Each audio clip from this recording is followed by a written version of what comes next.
Hey guys, welcome to another episode of The Vinyl Den, your channel for record collecting by record collectors. I'm Nick. I'm Ian. Today we're talking about solo artists and if they're kind of the future of music. There's a bunch of links down below. Make sure you go check them out. There's links for the Vinyl Den Facebook group, for the merch page, for the Spotify and Apple Music weekly playlist we put together, and also the Patreon page. Make sure you go check all that out. Of course, if you enjoyed the episode, make sure you give us the old thumbs up. Hit that subscribe button down below. Make sure you hit that notification bell so you're notified every time we release new episodes. So when rock music first started, got really popular, it was mainly solo artists. Right. Elvis and, Richie Valens, Buddy Holly. Yeah, it was always Doug just Bopper. a solo artist. And then in the 60s, early part of the 60s, we started getting bands. So the Beatles, Rolling Stones, and kind of from there, it was kind of a band kind of thing for the most part. Of course, you always had solo artists in there also. But for the most part, it was bands were really dominating music. And I think we've kind of gotten back to a point where it's really kind of about solo artists again. Right. But I was just wondering if we were ever going to if that's kind of the way music was going to stay, or are we going to eventually kind of get back to it being more about bands?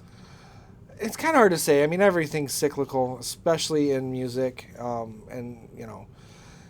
It's. I guess it depends on how you really look at it. Because if you think about like pop music has always been kind of dominated by solo artists For the most part. and that includes pop rock.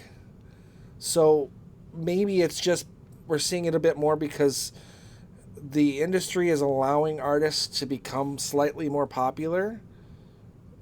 Not necessarily because they're solo, but just because there's the cost of recording is lower and it's the ease of it, and so any artist can get their music out there without a record label. So maybe we're just seeing it more because you don't need to have a band unit to sell it. I guess the way I look at it is maybe more so on the monetary side of it is if you're starting a band, if it's just you and backing musicians, first off, you get all the creative control, and you don't have to split profits up with No, band you members. pay them basically session musician Because that's what wages. Ghost does. Yeah. Tobias Forge is the lead singer of he is Ghost. Right. And then he has backing musicians that back him up on albums and on tour. I mean, he has to share publishing rights because he does have co-writers for songs.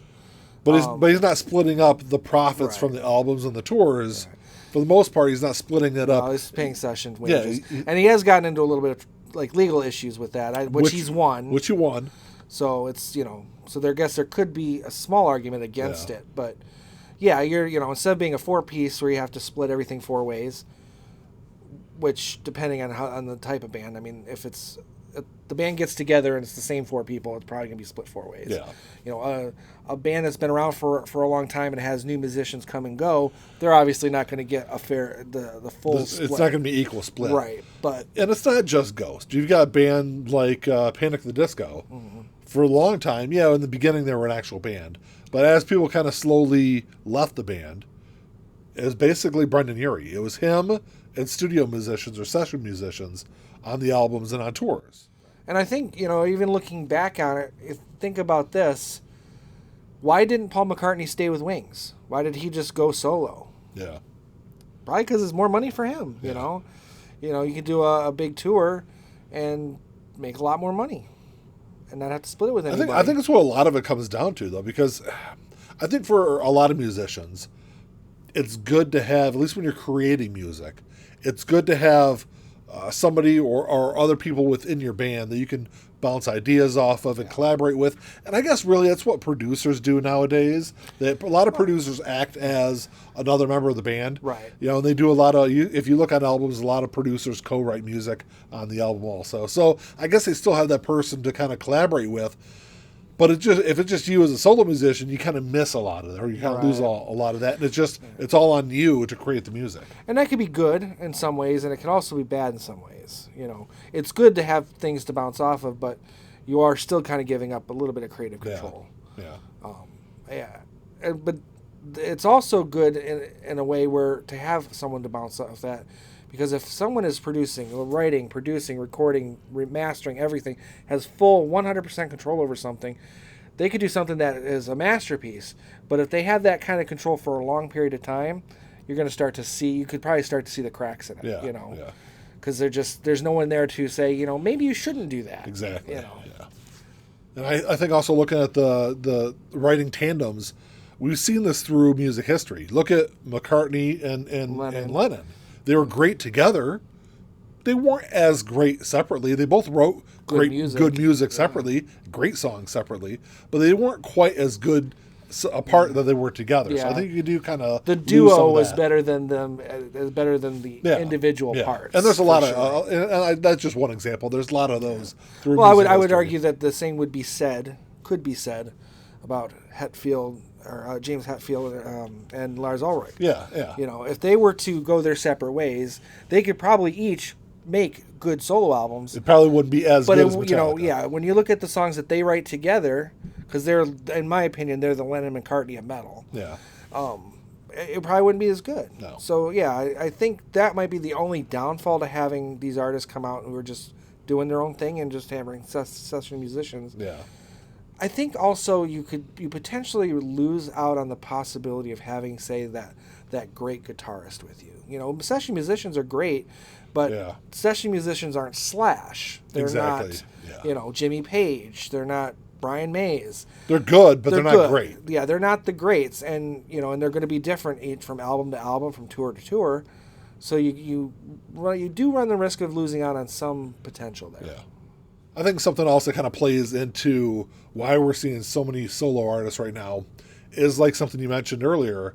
It's so easy to make music. You don't have to be in a recording studio to create an album. You've got artists like Billie Eilish and her brother who, her first album, they created in like their bedroom. Mm-hmm. You got so many people that are able to create things on small home studios and self-publish it. So I think that's another reason why you're seeing so many solo artists, because it's so easy to make music nowadays. Especially post-pandemic, because a lot of people were kind of stuck alone. So if you are a musician and you didn't have a band, but you're stuck at home and you don't have access to your friends and other musicians, what are you going to do? You're going to sit at home and you're going to write and record and do your own thing. Yeah. And once you've done your own thing, why do you want to have someone come in and take half of that away from you, or part of that away from you? Yeah, exactly. And if you look down through music, at least popular music right now, there is some popular rock acts out there, really popular rock albums. But for the most part, if it's a band, it's normally someone that's been established for 10, 15, 20 years plus. And not like a newer act. Primarily newer acts, for the most part, if they're popular, and I'm talking like they're actually reaching Billboard charts and things like that, it's mainly just a solo artist if it's newer. Or like a 3-piece. Or a 2-piece. Or a 2-piece, yeah. A non-traditional band, I would say. Right, exactly. So, I don't know if I wouldn't say it necessarily the future. I think it's everything's like cyclical. So we might be seeing that trend now, but down the road you might start seeing 7-member bands. And I don't know if we'll get to quite that point. You never know. It really depends on what kind of music styles are coming out or coming back. I think probably the most popular, at least off the top of my head, full band from the last several years is probably Greta Van Fleet. Yeah. And a lot of people hate Greta Van Fleet, so. But there's a lot of bands that are not as popular, but they're great. That have come out around the same time, and they're 4-piece or 5-piece. Yeah, they're like a traditional band, yeah. Right, but they're not necessarily getting the same notoriety. No, they're not making the inroads into popular music like a Machine Gun Kelly or artists like that are. Yeah, and I don't know. Like I said, I think there's benefits, there's negatives that can go along with it. But at the end of the day, if an artist is doing what they want to do and it's good, it doesn't matter if there's 50 people in their band or it's just them. Exactly. Quality should always win out over everything else. Yeah. Well, that's all we got for today, guys. Thanks for checking the show out. Make sure you drop us a comment down below. Let us know what you guys think, because I'm sure there's a bunch of opinions out there about what you guys think about this topic. But we want to hear from you guys. If you enjoyed the episode, make sure you give us the old thumbs up. Hit that subscribe button down below. That's all we got. Until next time. Talk to y'all later. Keep on spinning. Peace.